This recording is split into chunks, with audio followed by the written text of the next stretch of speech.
Alright, just getting everything set up here, guys.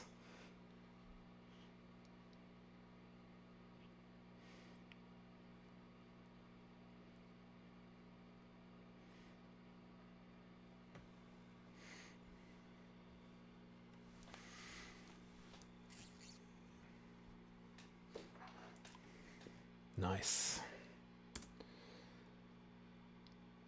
Yeah, this is only the third time I've done the stream, so kind of learning as I go here.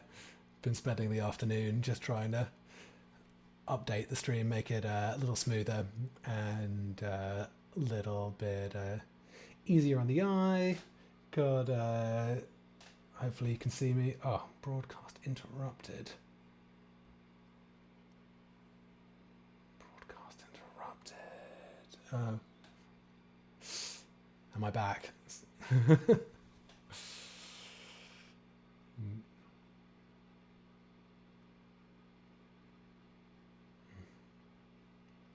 All right, show me a signal, show me a sign.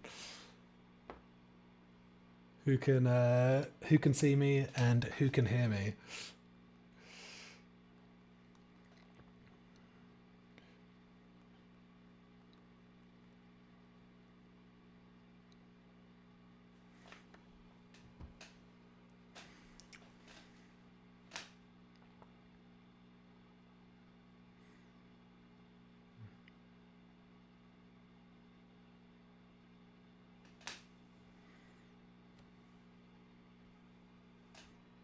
Nice. Okay. All good. Banging. Yeah, it's been a relatively stressful afternoon trying to get this up and running properly.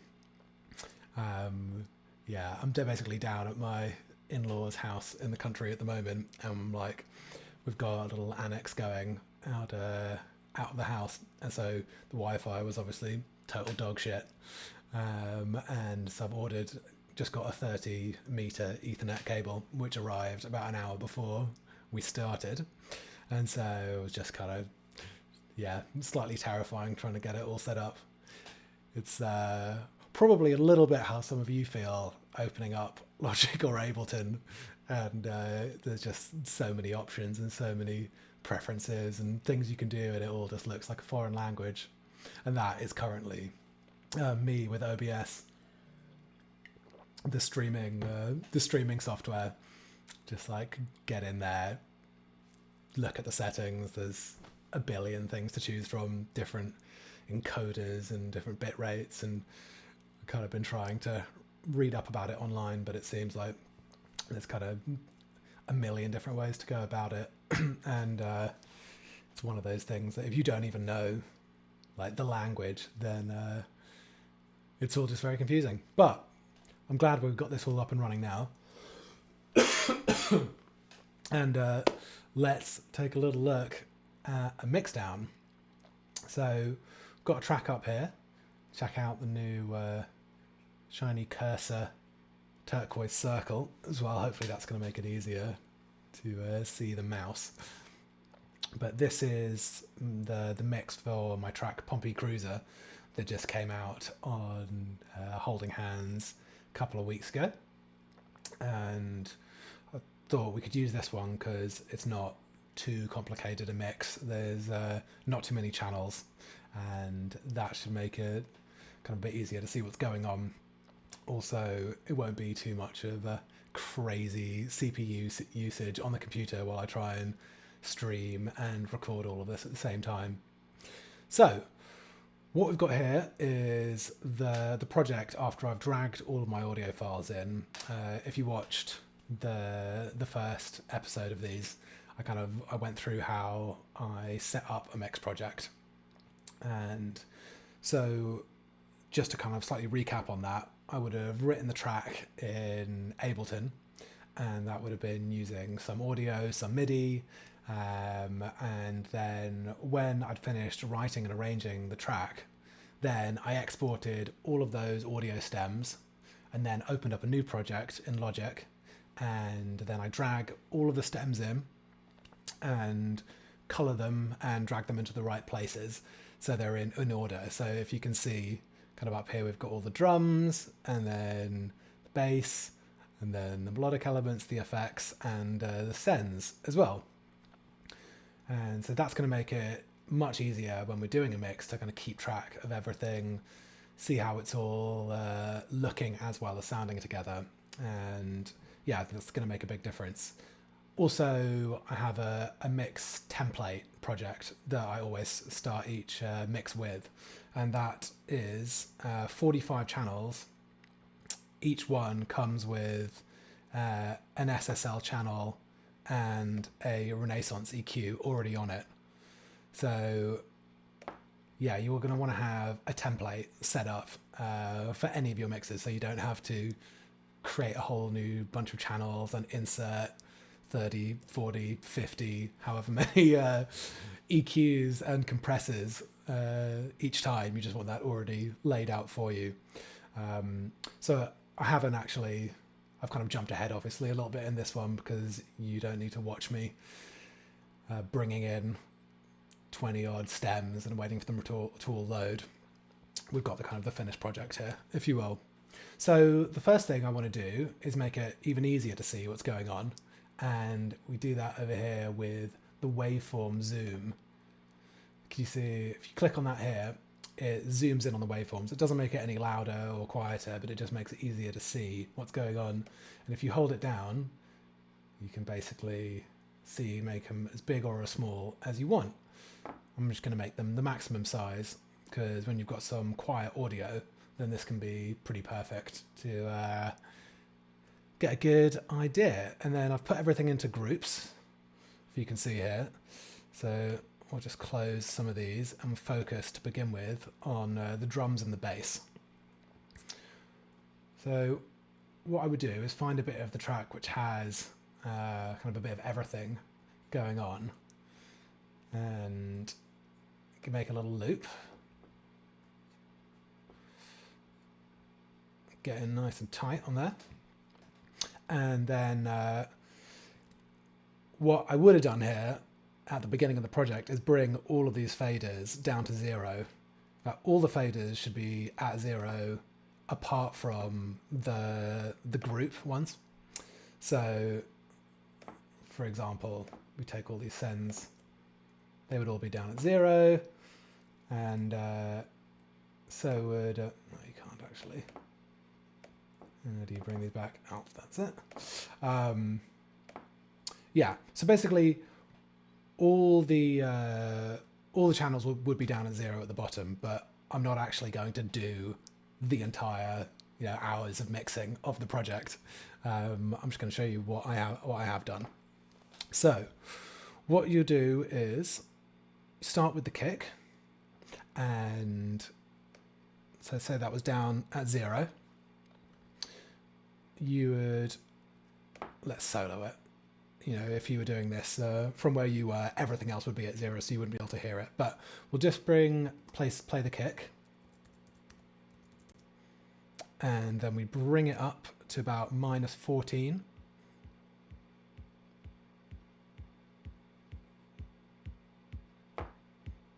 That's a pretty good place to start.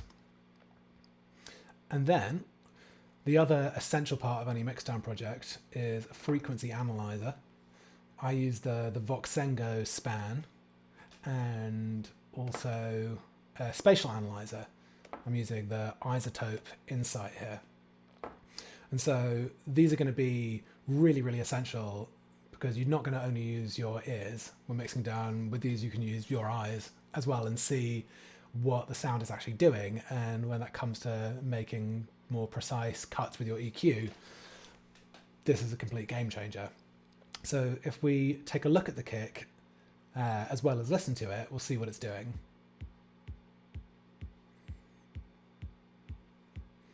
Yeah.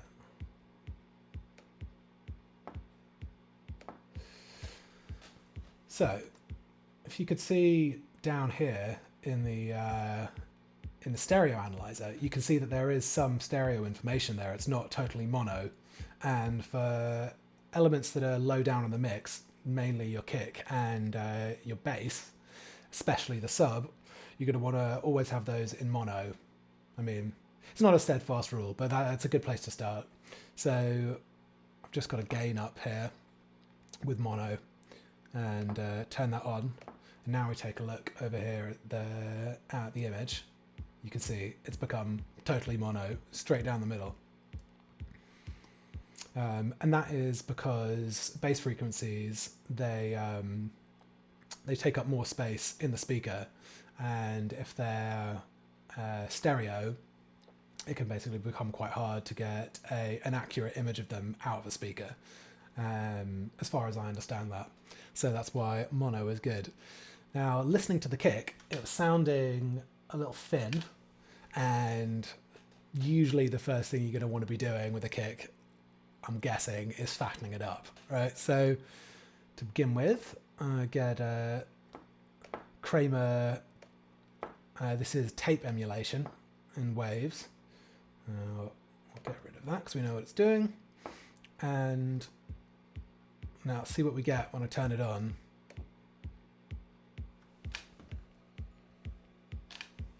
Already some good bit of fattening up going on there. And then the next element is a bit of compression.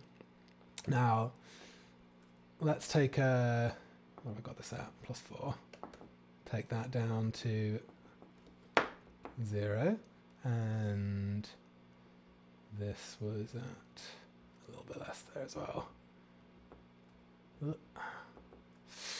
So let's just hear what was happening with the compression. Now, yeah, you're going to want compression on most drums, and to be honest, most things that you're mixing down are going to most likely want a little bit of compression. Depends really how you use it. You can make a big difference. But with this kick, I wanted it to have very fast release. The ratio was at about 3, and then we'll hear as we start bringing it up.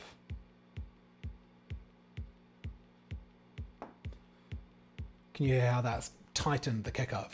It kind of lost some of its flabbiness. And now I can also see here in the frequency analyzer that it's got a little peak at 234 hertz.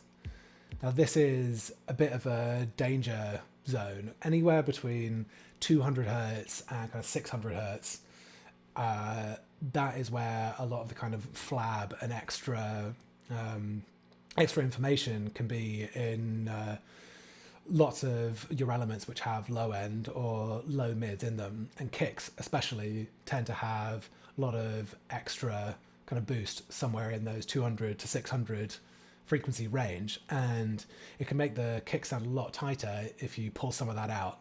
So you can hear it playing, and I've got this set here at 240, which was roughly about here. And then let's bring out some of that. There we are. Yeah, that's sounding a bit better. And then I want to give it a little bit of a boost. I've gone for around 87, which is where I'm judging it to be kind of hitting nice and strong in the low end. I want to give it a bit extra thump.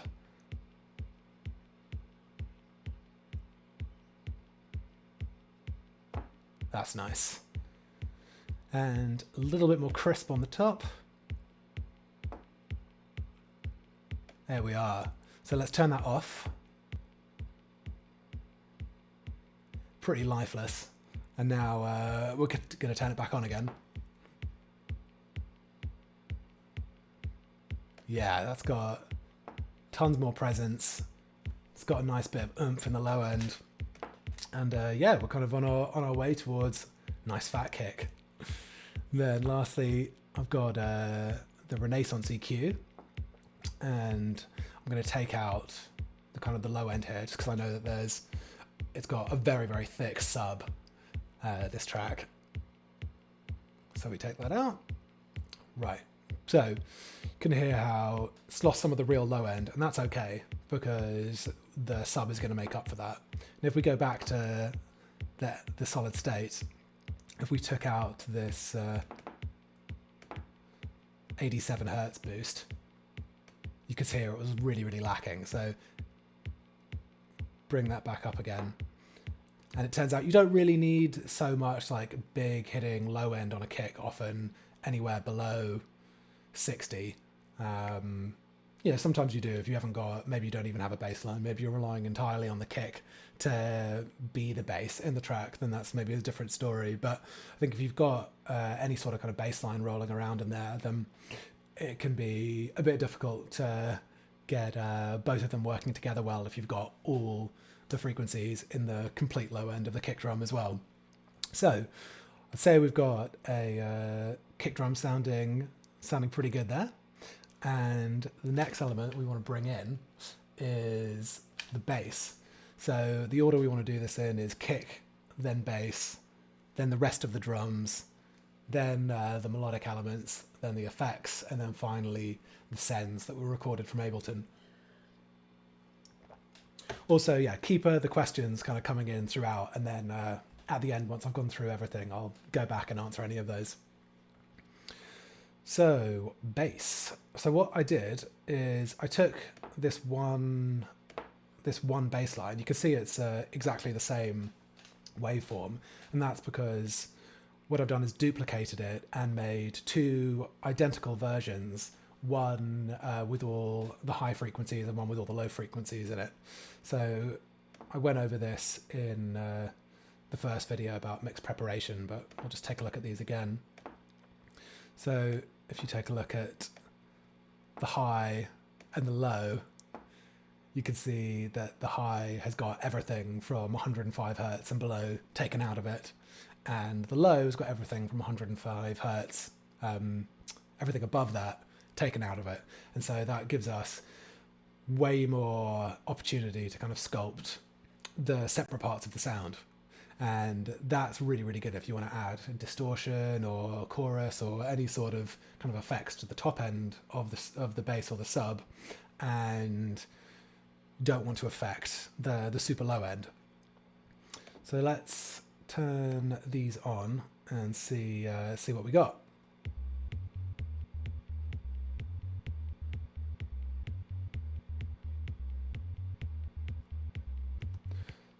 So you can hear how that's quite a busy bass line, right? So that's why I wanted the kick with the super low end taken out of it. And actually I had sidechained the kick to the bass when I was writing the track in Ableton.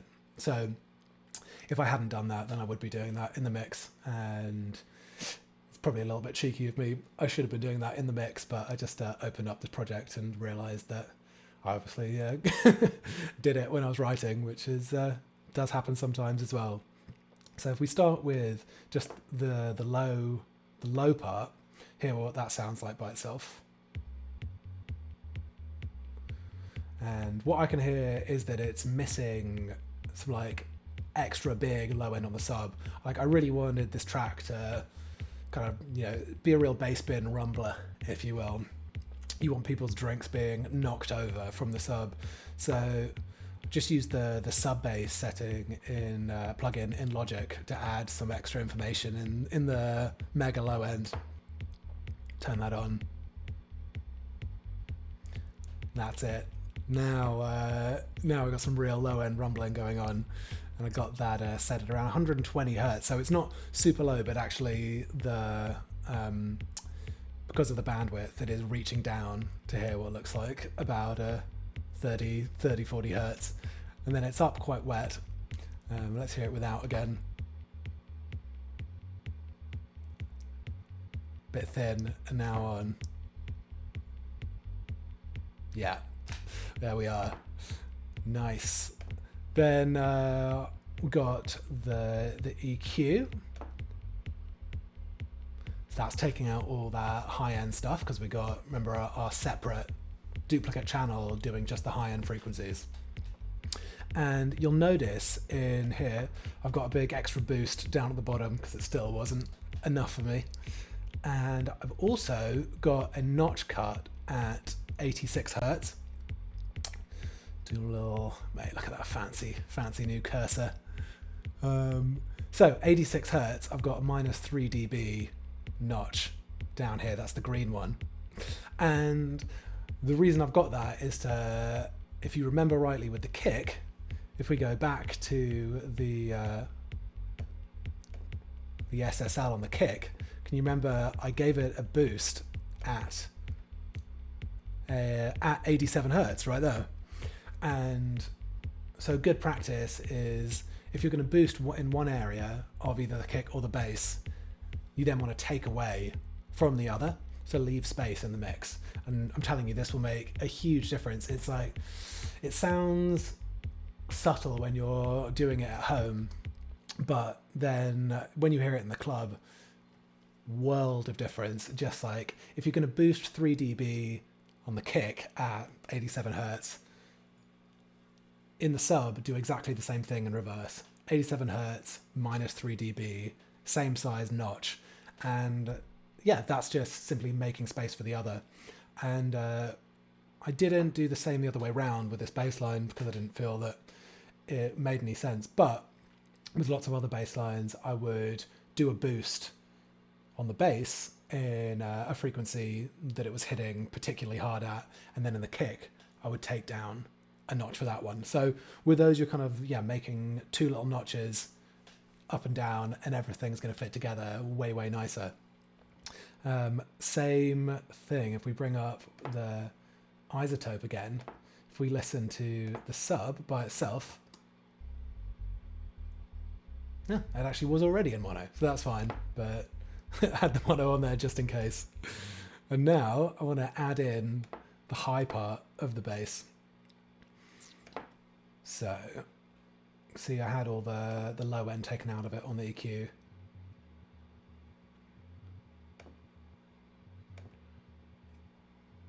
And with this, had a bit of compression on it.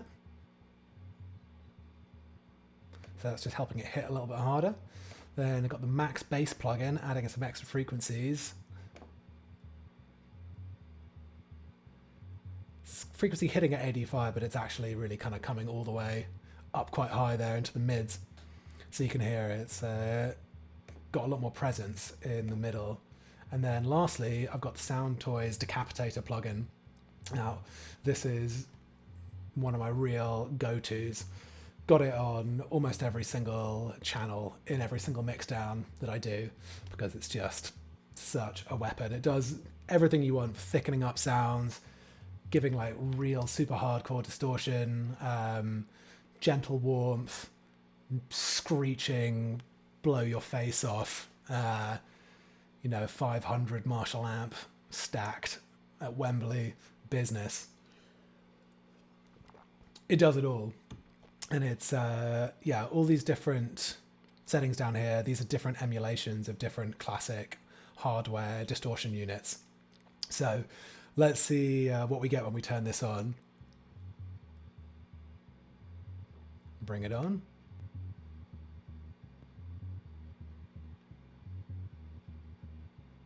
Yeah.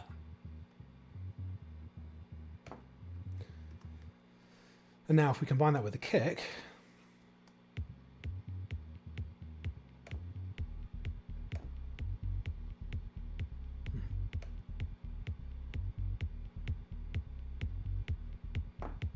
yeah. So now we got kick hitting, we got bass absolutely whomping down there, and now it's time to add in the rest of the drums. And so what I do here is, if we go back out,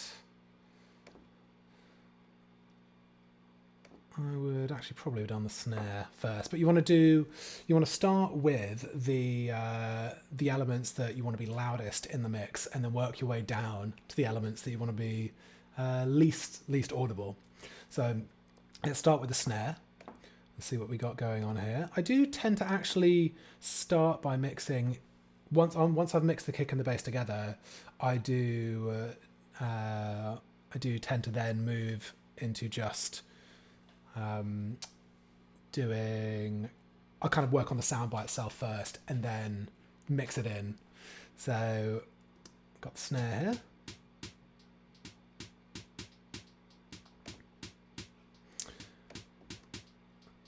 Now with every single drum, kind of the first protocol is going to be compression. And if you've got the SSL channel, then this is just, I mean, potentially, in my opinion, best plugin of all time. That it just smashes it on the EQ and on the compression, and the gate is great as well. So let me take this down and let's see what I've done here is just add some compression, kind of medium release, and add a ratio of about 4. So let's hear it without, and then I'll turn it on.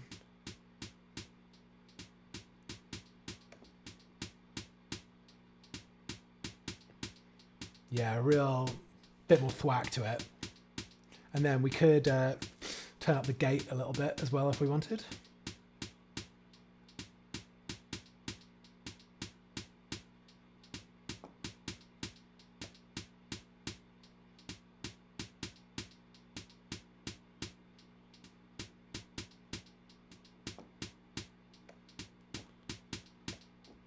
And that's kind of getting rid of that bit of tail if we wanted to get rid of it.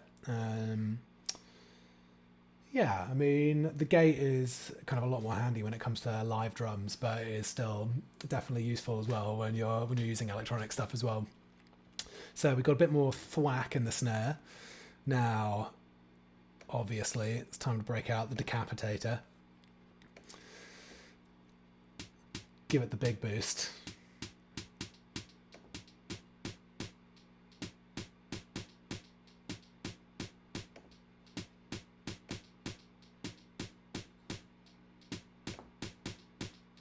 Without. And with. Yeah, so I've given it like a decent amount of drive here, but I've also taken the tone down so it's a little bit darker, and I've taken off some of the high end as well here. And what we've got now is, yeah, just a kind of like thicker, harder hitting snare. It doesn't have so much of the top end in it, but it's just got that kind of dirty lo-fi vibe right there. Now, lastly, we've got some EQ. With most drums, you're going to be taking out some of the low end for sure. But if you take a look on the frequency analyzer, you can see it's got tons of low end information here that we don't need. And where did I take this to? 178? That seems like about here. Right, so I've taken this cut to down just below this kind of lower hitting spike here. So if we turn this on,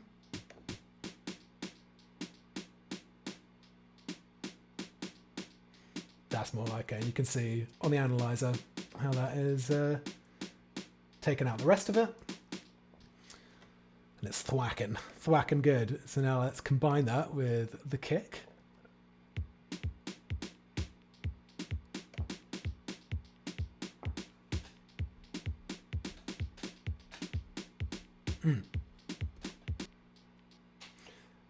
Yeah, like number one thing you want to be looking for in a track when you're writing dance music is that the drum track is just rocking. And it's been said before, it's going to be said again. If your drum track's rocking, you're all good. If you can listen to the drum track by itself, then you're onto a winner. The rest of the track's going to write and mix itself. And already you kind of got some sweet sounding, slightly distorted kicks and snares. We're in business. So let's bring in the hats, the open hats at this stage.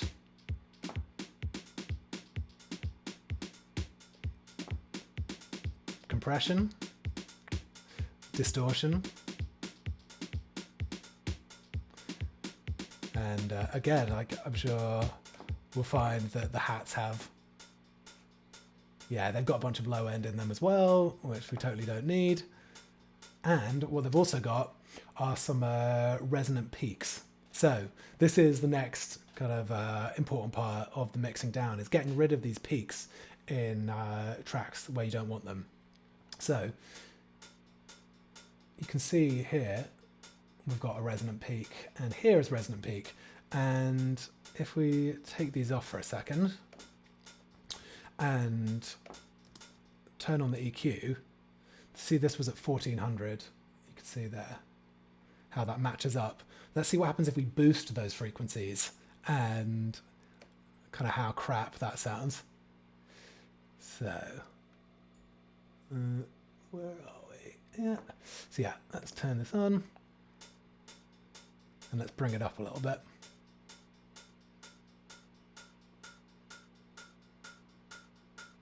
So that sounds like crap. So let's bring it down. And then this other one, you can see was up here. If we bring this up, it's just this extra crap frequency that we don't need. So we take those down, bring out the low end. And now we've got nice, thick, but not too low-endy hat. And let's combine that with our kick and our snare.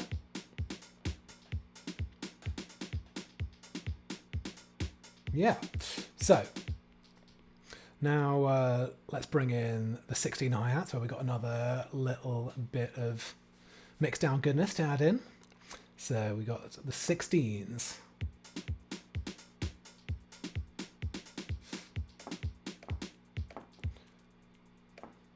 So a bit of compression.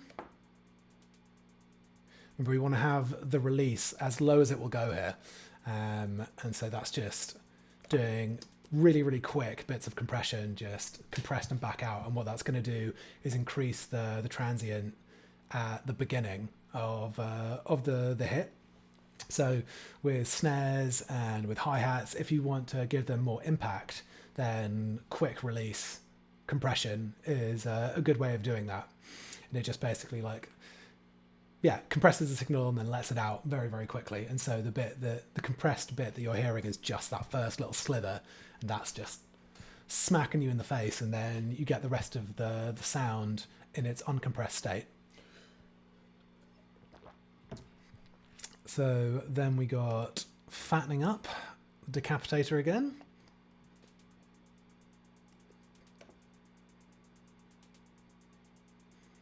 Nice and thick. And now, if we take a look at the spatial analyzer here with the hats, what they're doing, you can see that they're almost mono with just a few little bits of kind of random pan just going off a little bit to the sides. And I think with hats, often it's quite nice to have them quite far out in the stereo image. So I've made a little echo on the Echo Boy just to double and widen things. And so I've got the echo time set at its minimum to be hearing anything, 0.1 wide, and the feedback at minimum. So you're just getting one feedback. And you'll hear how when we turn this on, the hats are going to just spread out nice and wide. So they're in the center at the moment. And now let's turn on the double wide. That's got a nice kind of chorus effect, bringing everything out and making a much more interesting listening experience. So let's turn everything else on.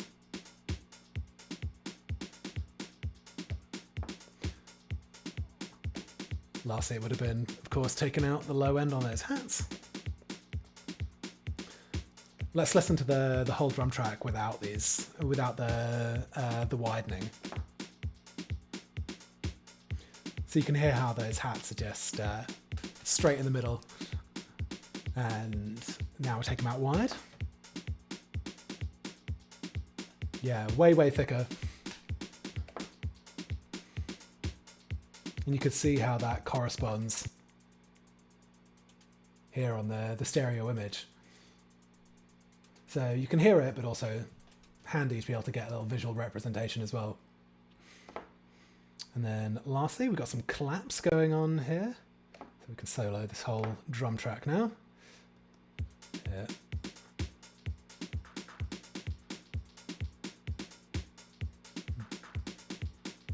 Bit of compression, bit of distortion, and EQ out the low end. And also I've panned them just a little bit to the left.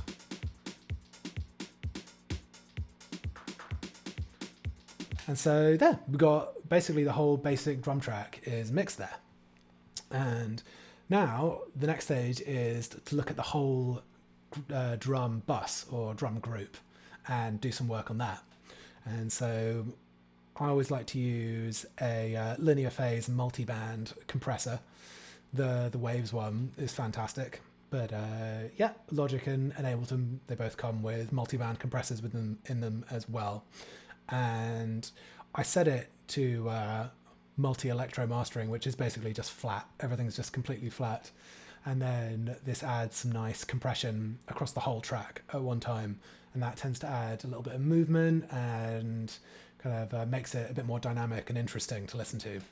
So it'll be a little bit subtle, but let's see what we can hear.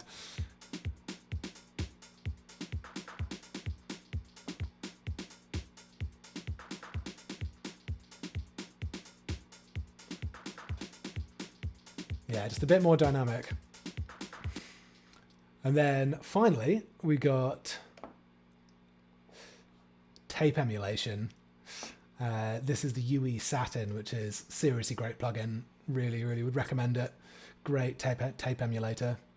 And I've made a chunky gritty setting on here, which is just a bit of input, a bit more output, and got the speed up quite high.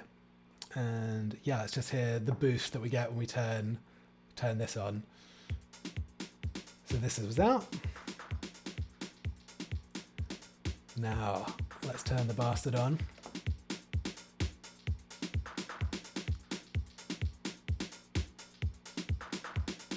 Without. Now can you hear how much like oomph and life it adds?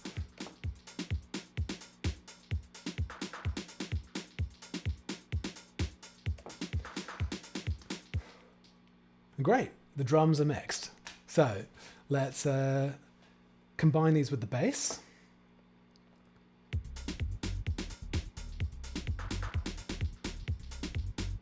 And lastly on the bass, I've also got, this is the NLS channel, which is another Waves plugin, and it emulates different desks.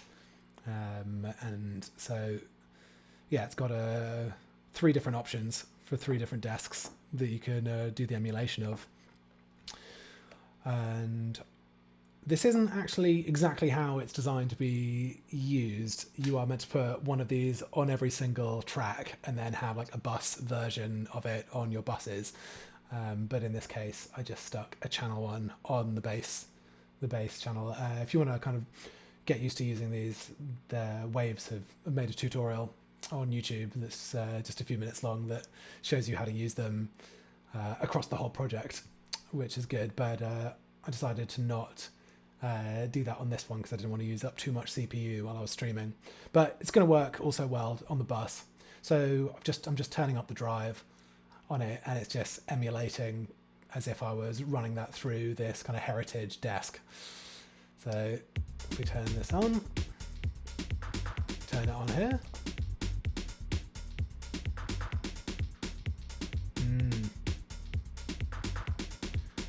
Stinky.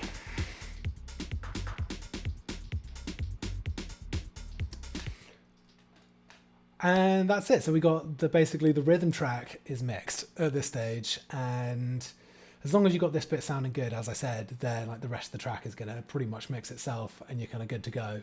Like when you're in a club, these are the bits that you're really going to notice and are going to feel and hear.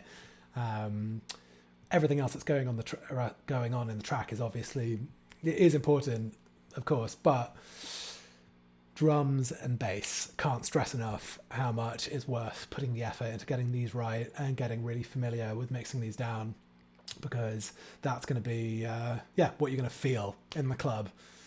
And yeah, so let's move on to the melodic section. Now, if we bring in the dub echoes to begin with, let's get a slightly longer loop. Let's hear how these sound by themselves.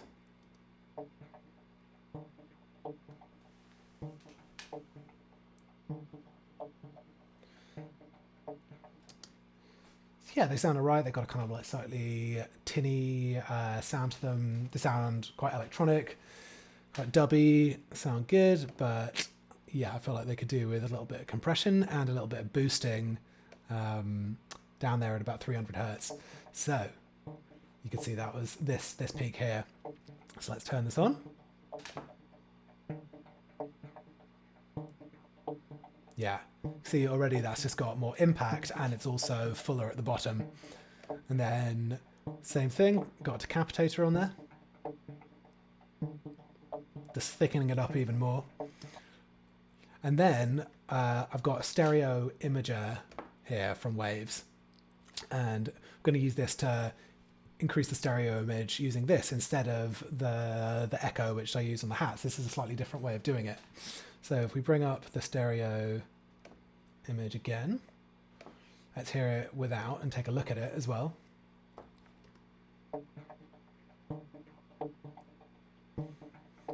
Now let's turn this on. You can see I've increased the width a little bit here.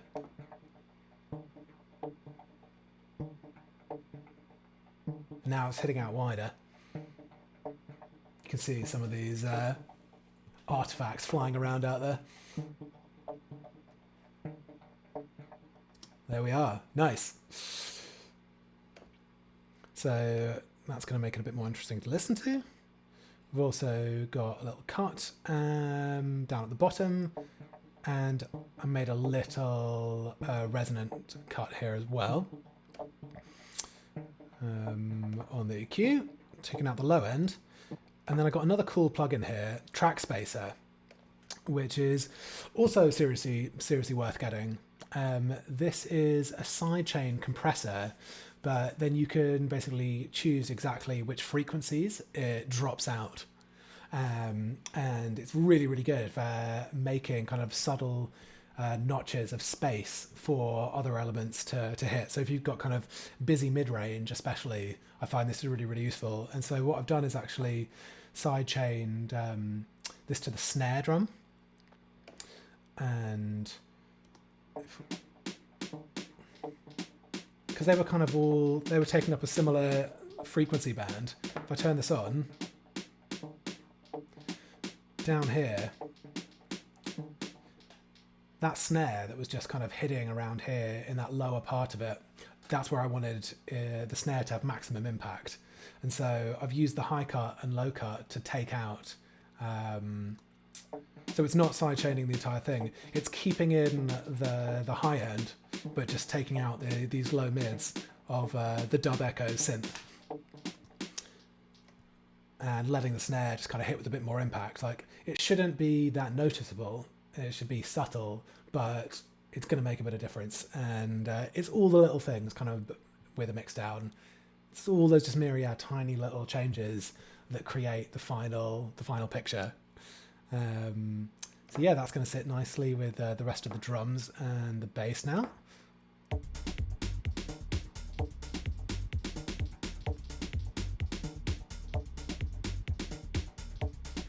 Let's take everything off again, just quickly in here as it gets mixed in.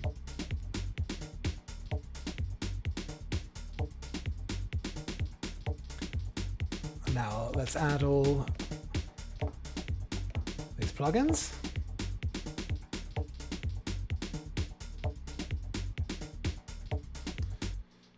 So you can hear how it's kind of made its way more to the front of the mix, but it hasn't overcrowded everything else. So that's the dub echoes. I've got a little laser sound going on here as well. I'll kind of speed up this process a little bit here. Got this sound. So again, I've just compressed it, distorted it, brought out the low end. Yeah, listen to the difference the decapitator made. Taking it off and bringing it on.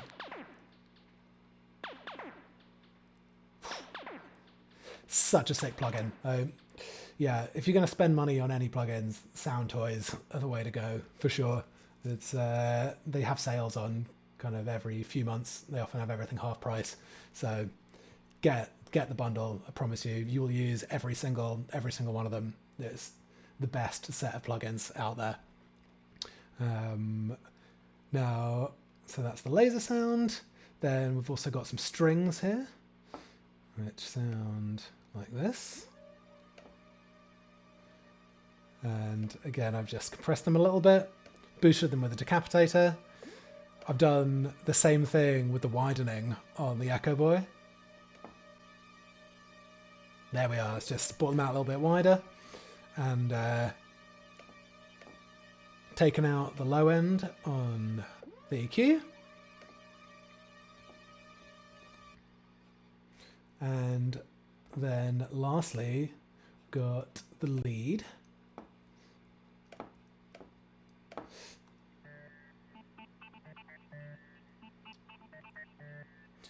So again, we got some compression on here.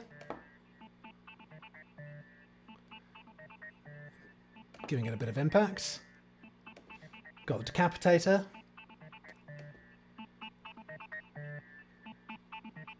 Fattening it up. Now you can see this had some resonant peaks that we definitely wanted to get rid of. It's a little bit harsh, so I've cut those out here. Well, here. So you can hear we've lost the low end, but also lost some of the resonant peaks as well. And then track spacer, again on the snare. You can see it's side chained to the snare there.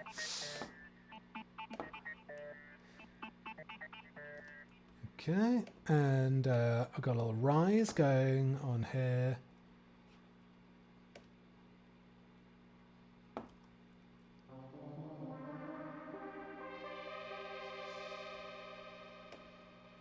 Again, it's going to be widened and I got some compression. Great, and then the melodic, the whole channel together. If we hit this with the lead.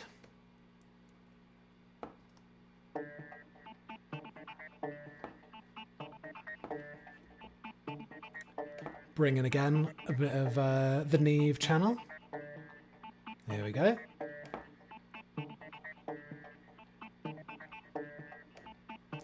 And let's hear how that mixes now with the bass and the drums.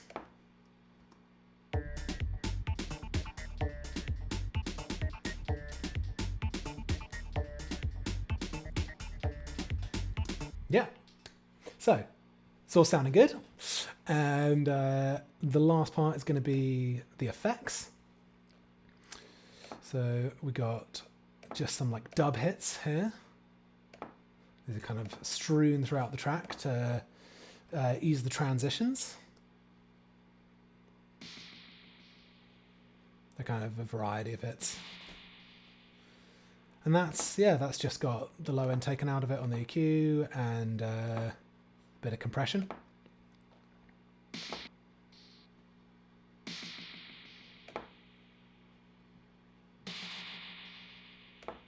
Nice.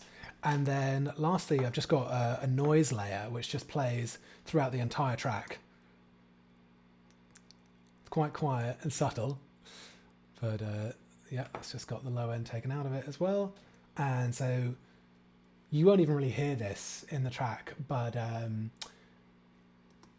yeah, I find that this is a pretty good trick for kind of, I put this in all of my tracks. There's always a noise layer just quietly in the back because it can be a bit awkward to listen to dance music when it sounds too clean. If there's like no hardware used in it, which I don't use any hardware, then sometimes when everything's just coming out of the box, it can just like be a bit awkward to listen to on the ear to have no extra sound, especially when you've got a track that's quite sparse in places, in the intros and outros, or in kind of, sections where it breaks down quite a lot. It can sound quite computery if it's just quite dry samples. And the noise layer just helps kind of smooth everything over a little bit there in the end. So you won't really even hear it with the rest of the track, but it's in there. And then lastly, we got just some sends that from some effects that I had in Ableton. We don't need to do too much to those, but we'll just hear. This was from the dub here. I had a kind of a delay send on here. So that's what you can hear there. The delay. That's from that send. So if you hear what just the send sounded like. There we go. Right.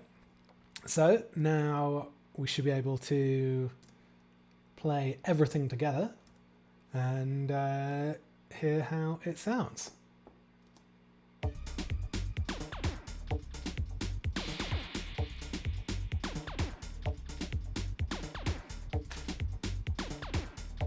And the main lead as well.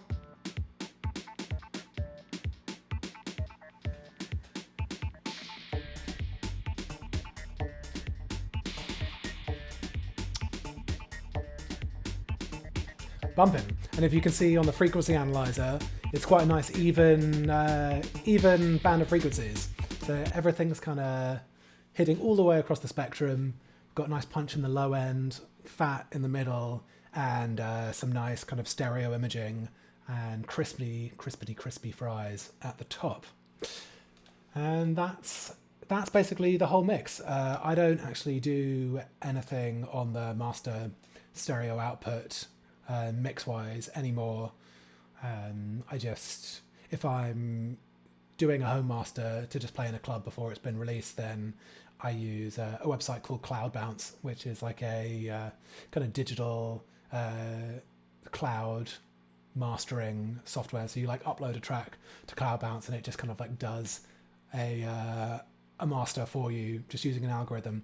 Obviously it doesn't sound as good as a professional mastering engineer's work, but it's definitely gets it, like can give it that extra bit of boost that it needs to just be club ready before you've kind of sent it off to be mastered professionally. So yeah, so I use Cloud Bounce for that, and there we have it. That is the process of how I mix down a track. Thanks for sticking through with that one. Let me take a look at the questions and see if we can answer some of these.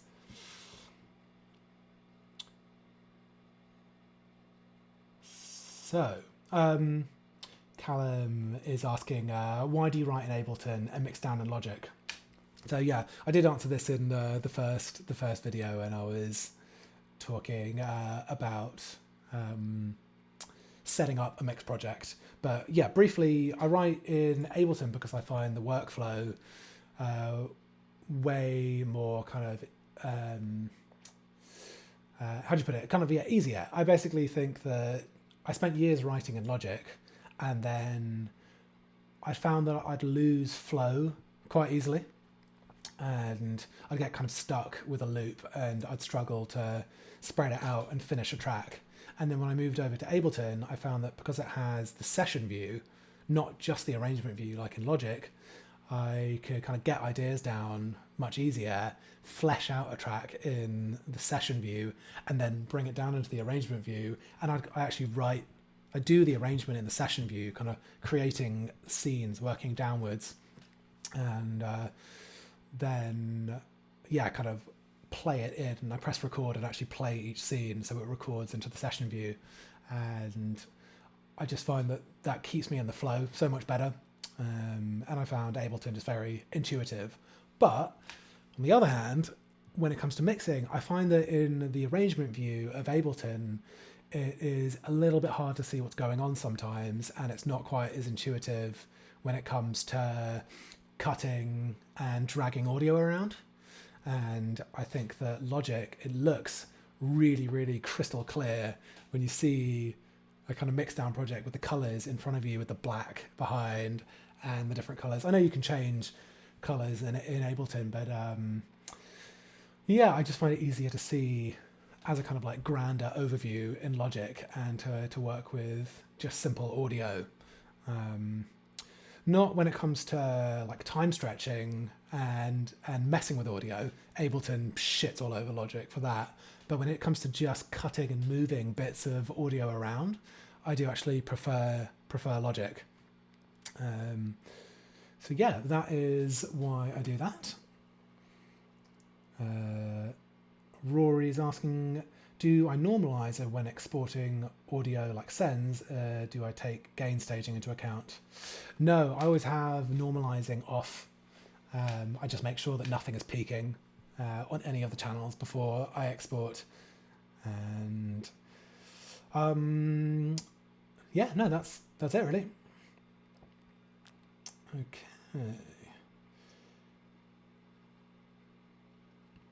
Rory, oh yeah, this is a good question. Say you had a section with just the kick before the bass came in, would you automate the notch to engage once the bass line comes in?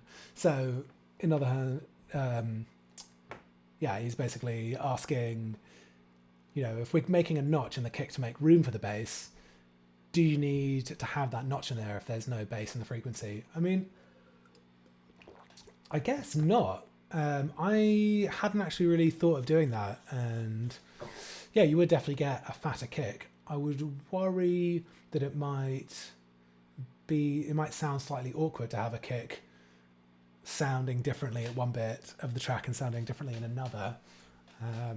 I have done it the other way around, definitely quite frequently, where I'll have the EQ on the bass, and if I've got a section with just bass but no kick, I'll let more of the bass frequencies in when there's no kick.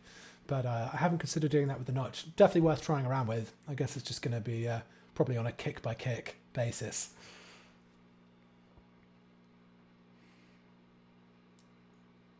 Okay. Oh, wish I'd seen about the Logic session coming through quietly. Wish I'd seen that earlier. I'll work on that for next time. Simon's asking, are you not tempted to take unneeded bass information out of the snare in Ableton, or is it a case of being disciplined and waiting for the mixdown in Logic? Yeah, I mean, you could take some of it out, but I tend to try and leave as much of the EQing, especially in the drums, to the mixdown stage, because I never know how much of that low end I'm going to want when it comes to mixing everything else down, and I might like have a kind of rough mix that I'm working with as I'm writing, just super rough, and I might think I don't want any low end in the snare there, but then once I bring everything into the mixdown project, EQ everything else, I might suddenly think, oh, actually I could have done with a bit more low end in the snare, and at that stage there's nothing you can do about it except go back and export the snare again. So no, I tend to try and leave that all till the mix stage.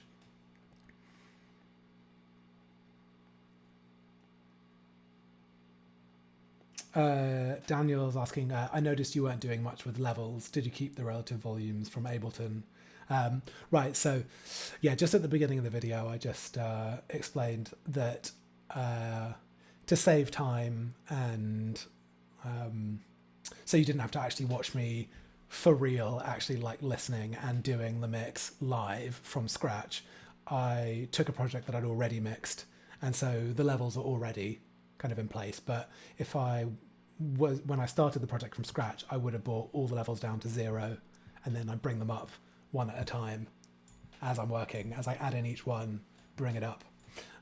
So it's only because we're looking at a kind of finished mix project that all the levels are already set. Scott asking, you don't do much panning, why is that? Well, I didn't do much individual panning because there wasn't actually that many channels to pan in this. If I had a track with more drum tracks, I would tend to pan more items, but I did actually do quite a lot of panning out wide on those hats and on some of the melodic elements as well. So that is kind of, yeah, using the stereo image and also putting the kick and the sub on mono as well, using the stereo image to our advantage there. You do want to have a nice even spread all the way across the stereo image.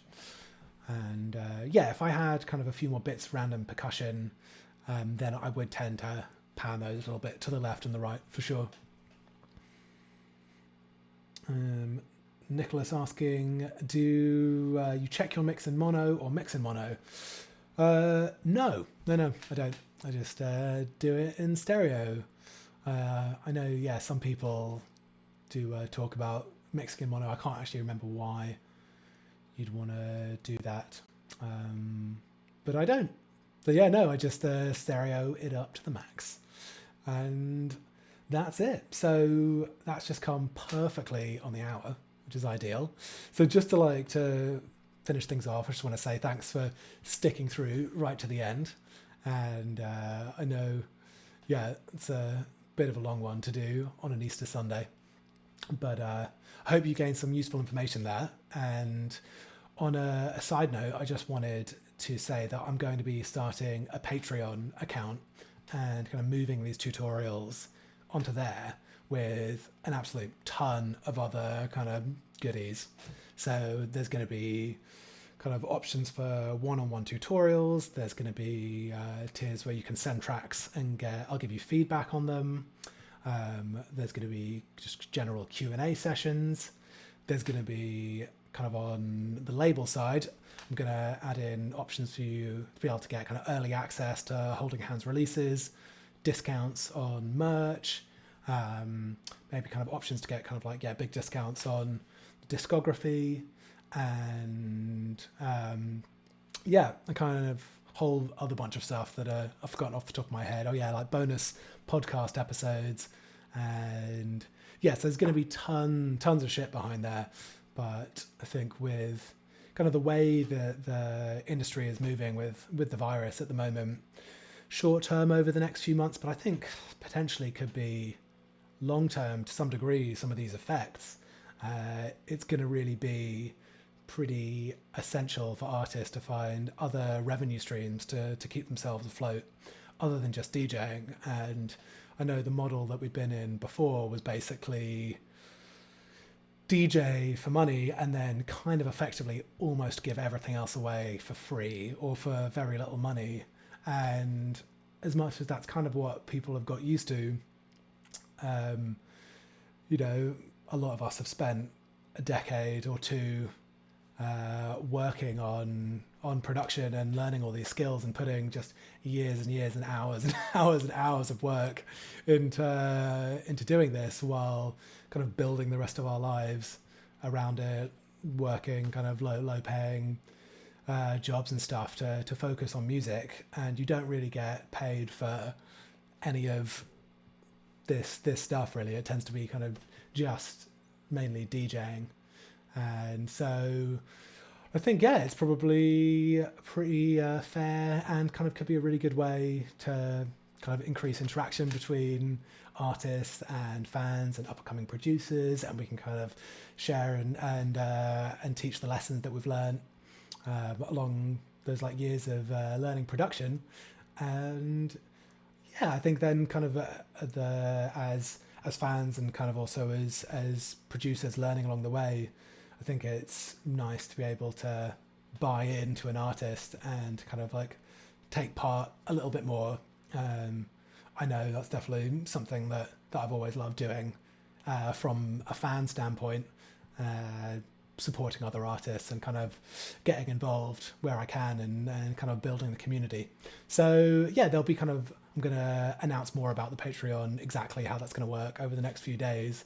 And then that should be up and running for hopefully next weekend. I'm going to still be doing some stuff for free, but I'll probably try and take a large majority of it over to the Patreon and keep it super, super reasonable when it comes to just like the tutorials and stuff, when it comes to the cost. But then there'll be different tiers and you'll be able to kind of get a whole bunch of different stuff up through those tiers. So look forward to telling you a bit more about that. And also I'm going to be taking it very seriously. So I'm going to, as we kind of build it up, I'll be able to get a better camera, learn how to use the streaming software a little bit better, and just kind of, we'll increase the quality of the tutorials as well. And I'll do some just straight up videos too. So look forward to bringing that all to you. And I think that is probably the end of it, unless anyone's got any last minute questions. No, that was one last question from Cathal. I think that's how you pronounce that.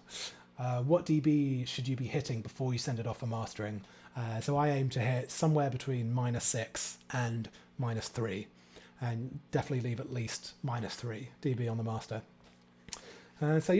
That is the end of the tutorial. I hope that was useful for you guys, and I hope you have really super wicked rest of Easter Sunday. And yeah, chow down on some choco goodness for me. Keep it real. Peace out. Oh, also, lastly, go listen to the latest episode of the Holding Hands podcast. It's on SoundCloud, Spotify, Apple Podcasts.